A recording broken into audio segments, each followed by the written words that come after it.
Hey, welcome back. Wasn't going to try to get into this subject, but I'm going to have to. Amberlynn Reid. I've been watching, and I've been paying attention, and I've been seeing other people's comments and videos, and I think what's been happening is horrible. Me personally, this is a young lady who's going through a lot of problems, and it's being publicized. So why am I jumping onto the bandwagon to take advantage of it? Because I saw something I really disliked. And that was in one of the latest videos that Amberlynn Reid posted.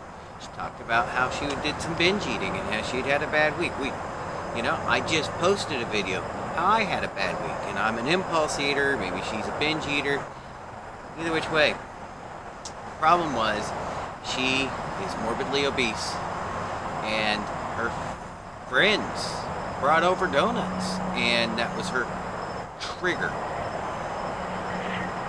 This is what my video is about. I hope Amberlynn Reid all the best. I hope she finds the thing that works for her. I hope that she finds the path that works for her, and that's all I can say about that. She's getting very heavy, and she is limited mobility. Yeah, friends. You know what they did? So they brought some donuts over, maybe not for her, either which way, it was her trigger food.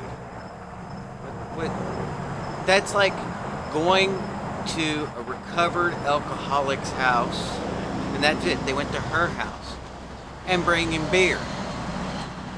Come on. That is the stupidest thing.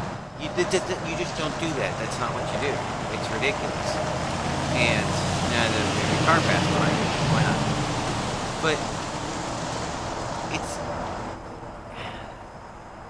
it annoys me when you have somebody who's in that situation. You cannot be an enabler, and you're being an enabler. You've heard me talk about how, when you're at work, people are going to bring donuts and they're going to bring pizza, and you have to put up with it. You know why I talk about that? Because I'm almost 40, middle-aged guy with an unhealthy relationship with food and a few pounds overweight. It's a whole different thing,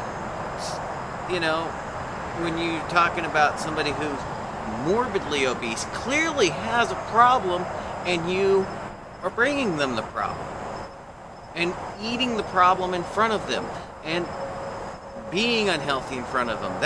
That's unacceptable. It's one thing when you're, at work and you got to put up with your coworkers who do this.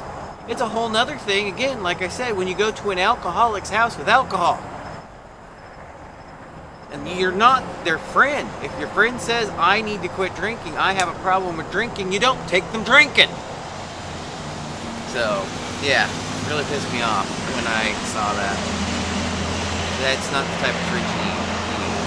Now, obviously, I'm hoping you're in my situation where, people are going to eat around you, because I don't have a problem. I have an unhealthy relationship with food.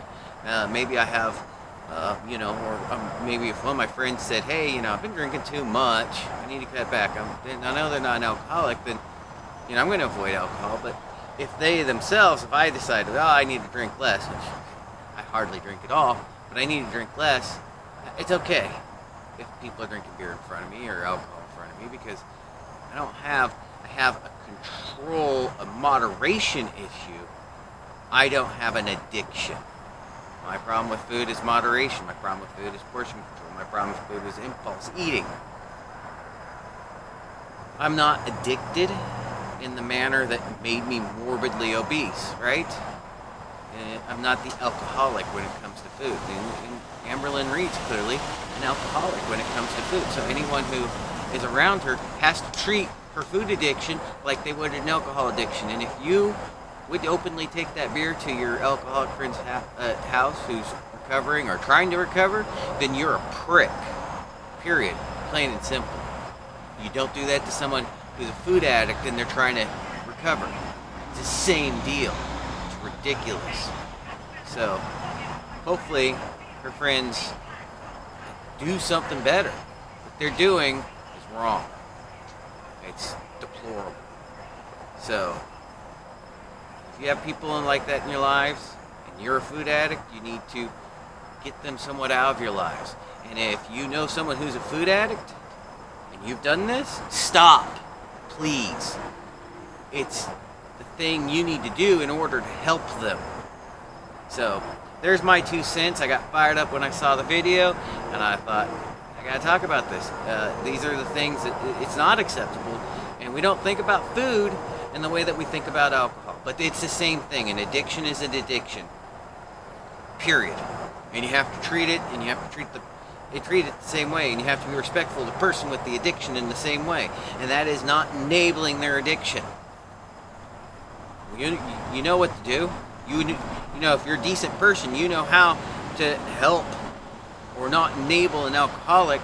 Don't enable a food addict. Right? Y'all have a great day. Thanks.